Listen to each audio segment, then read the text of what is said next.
Hi hello welcome to our channel Teju's పదాల పదనిసలు. ఈరోజు మనం చెప్పుకోబోయే కథ చెలి నీ వశమై పార్ట్ 89. ఇంకా లేట్ చేయకుండా స్టోరీలోకి వెళ్ళిపోదాం.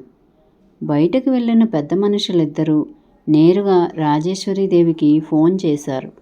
వాళ్ళ దగ్గర నుండి ఫోన్ రావటంతో ఆ ఫోన్ కోసమే ఎదురు చూస్తున్న రాజేశ్వరీదేవి వెంటనే ఫోన్ లిఫ్ట్ చేసింది.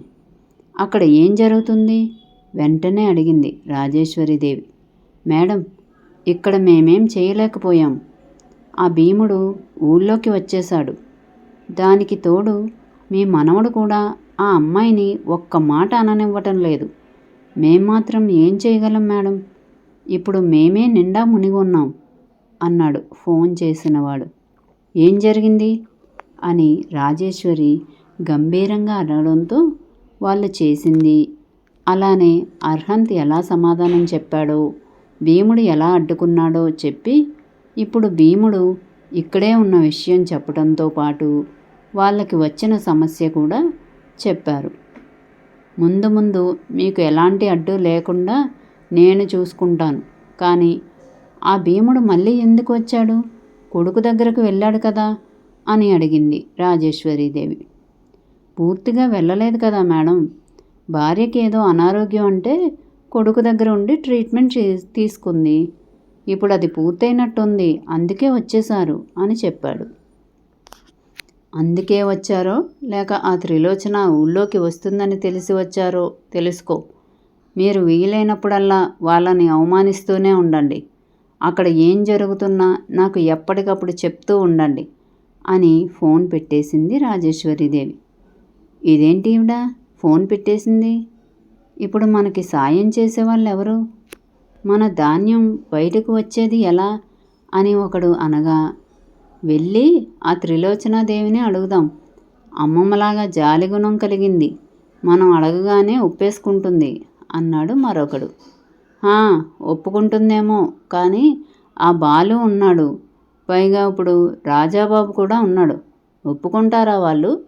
అసలు తన దగ్గరకు మనల్ని చేరనిస్తారా అని తన భయాన్ని బయటపెట్టాడు. మన ప్రయత్నం మనం చేద్దాం, తర్వాత జరిగేది చూద్దాం అన్నాడు. సరే పద వెళ్దాం అని ఇద్దరూ కలిసి రామయ్య ఇంటికి చేరుకున్నారు. అప్పుడే నిద్ర లేచింది త్రిలోచన. అర్హంత్కి శారదకి తనే కాఫీ కలిపి ఇచ్చింది, రంగి వద్దన్నా వినకుండా. బాలుబాబు చూడండి, చిన్నమ్మ నా మాట అస్సలు వినటం లేదు, వద్దన్నా పొయ్యి దగ్గరకు వచ్చింది కంప్లైంట్ చేసింది రంగి బాలుతో. ఇప్పుడు తను మన ఇంటి ఆడపిల్ల కాదుగా రంగి, మన మాట వినడానికి అన్నాడు బాలు ఓరగా అర్హంత్ని చూస్తూ. అర్హంత్ పెదవులు సన్నగా విచ్చుకున్నాయి. అదేం కాదు, నేను ఏ ఇంటికి వెళ్ళినా ఈ ఇంటి ఆడపిల్లనే. నా అత్తింటి వారు పుట్టింటిని గురించి తక్కువగా మాట్లాడుకోకూడదు అని నేనే ఇస్తాను అన్నాను. రంగితో ఇప్పిస్తే వాళ్ళు ఏమనుకోకపోయినా చూసిన వాళ్ళు ఏదైనా అనుకుని వాళ్ళ మనసుని నొప్పిస్తే, అందుకే నేనే జాగ్రత్తగా చూసుకుంటున్నాను గడుసుగా సమాధానం చెప్పింది త్రిలోచన. రంగి నోటి మీద చెయ్యి వేసుకుంటే శారద లోచనని తన పక్కన కూర్చోబెట్టుకుని, మేమలా ఎప్పుడూ అనుకోము కదా లోచన, ఇంకా చెప్పాలంటే ఇది నా ఇల్లు అని అనిపిస్తుంది నాకు. ఇక్కడ నేను ఏదైనా చెయ్యాలంటే ఇది చెయ్యొచ్చా అని అడగాల ఎవరినైనా అని అడిగింది. ఆ అవసరం ఏముంది అత్తమ్మ, ఇది కూడా మీ ఇల్లే అంది లోచన నవ్వుతూ. మరి నా ఇంట్లో నాకు మర్యాద ఇవ్వలేదు అది ఇది అని నేను అనుకుంటానా చెప్పు? ఇది నా ఇల్లు అని నేను అనుకుంటున్నా, మరి నేను అలా అనుకోకూడదా అని అడిగింది. అలా కాదత్తమ్మా, అక్కడ అన్ని ఫెసిలిటీస్ ఉంటాయి కదా, కానీ ఇక్కడ ఏం ఉండవు. మీకు ఏ లోటు లేకుండా చూసుకోవాలని నా తాపత్రయం అంది చెప్పింది చిన్నగా. అక్కడ ఫెసిలిటీస్ మాత్రమే ఉంటాయి లోచన, ఇక్కడిలా బంధాలు ఆప్యాయతలు ఏం ఉండవు కదా. నువ్వు హైరాణ పడకు, అర్హంత్ గురించి నీకు తెలుసు కదా, ఏదైనా అనుకుంటాడా చెప్పు అని అడిగింది శారద.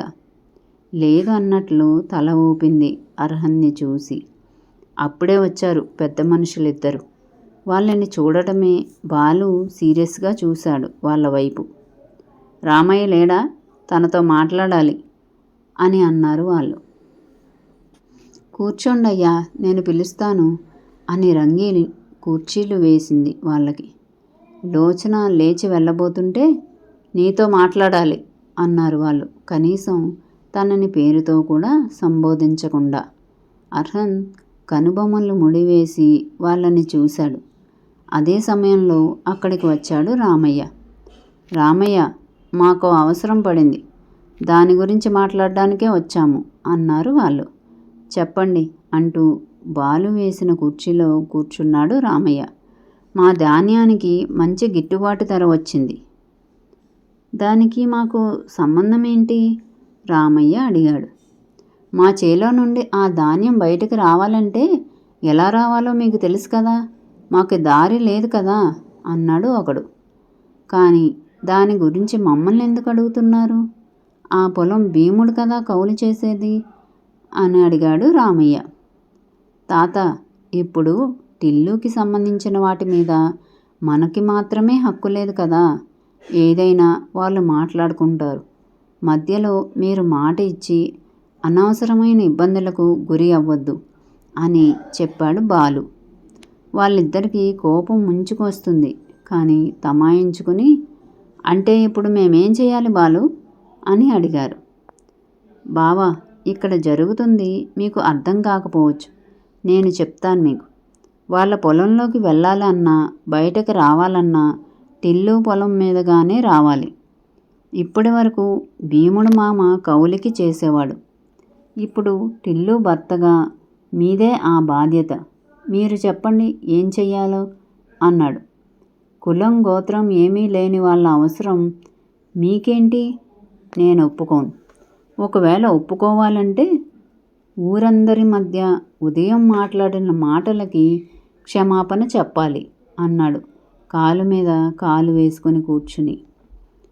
ఏంటి, మేం క్షమాపణ చెప్పాలా అంటూ లేచి నిలబడ్డారు ఇద్దరు. అరవకండి, నా ముందు ఎవరైనా అరిస్తే నాకు చాలా కోపం వస్తుంది. నోరు తగ్గించి మాట్లాడండి. కాదు కూడదు అంటే నేనేంటో చూపించాల్సి వస్తుంది. కాలి మీద ఉన్న చేతిని ట్యాప్ చేస్తూ చెప్పాడు. బాలు పెదవుల మీద గర్వంతో కూడిన నవ్వు ప్రత్యక్షమయ్యింది. ఏ కులమో ఏ గోత్రమో తెలియని దీనికి? ఆ మాట పూర్తి కాకముందే అర్హన్ తాగిన కాఫీ కప్ వాడి మూతికి తగిలి అందులో మిగిలిన కాఫీ వాడి మొహం మీద చిమ్మి కప్పు పగిలి ముక్కలు కింద పడ్డాయి. అదిరిపడ్డారు ఆ చర్యకి. తను నా భార్య, గౌరవం లేకపోతే నాలుక చీరేస్తా ఎర్రబడిన కళ్ళతో చెప్పాడు అర్హన్. మేమన్నది అబద్ధం కాదు, నిజం. వాళ్ళ అమ్మమ్మ ఒక అనాథ. పూజారి తనని చేరతీశాడు. రాజుగారి ఉంపుడుగత్తెగా ఉన్నంత మాత్రాన రాజకుటుంబ గోత్రాలు సంక్రమిస్తాయా? అంతెందుకు, నీ భార్య అని చెప్పుకుంటున్న తన తండ్రి కూడా దిక్కులేని వాళ్ళే. అలాంటి వాళ్ళకి అలాగాక ఇంకెలా పిలుస్తారు? ఉడుకు రక్తం కదా. నీకు వీటి గురించి తెలియకపోవచ్చు, లేదా కనిపించే ఆ అందం చూసి నెత్తిన పెట్టుకోవాలని చూస్తున్నావేమో. ఏదో ఒకరోజు ఆ నీచపు రక్తం తన బుద్ధిని బయట పెడుతుంది. అప్పుడు అర్థమవుతుంది మా మాటల వెనుక ఉన్న అర్థం అన్నాడు మరొకడు. అర్హన్ ఒక్కసారిగా లేచి వాళ్ళ ముందుకు వచ్చి నిలబడి ఇద్దరి మెడ పట్టుకుని బయటకు ఈడ్చికెళ్ళినట్టే లాక్కెళ్ళి, ఇంకోసారి నా కళ్ళకి కనిపిస్తే అదే మీకు ఆఖరి క్షణం అవుతుంది అని వార్నింగ్ ఇచ్చాడు సీరియస్గా చూస్తూ. మరి ఇప్పుడు వాళ్ళు ఏం చేస్తారంటారు? తెలుసుకుందాం నెక్స్ట్ అప్డేట్లో. మా వీడియో కనుక మీకు నచ్చినట్టయితే లైక్ చేయండి, కామెంట్ చేయండి, సబ్స్క్రైబ్ చేయండి, బెల్ కొట్టండి.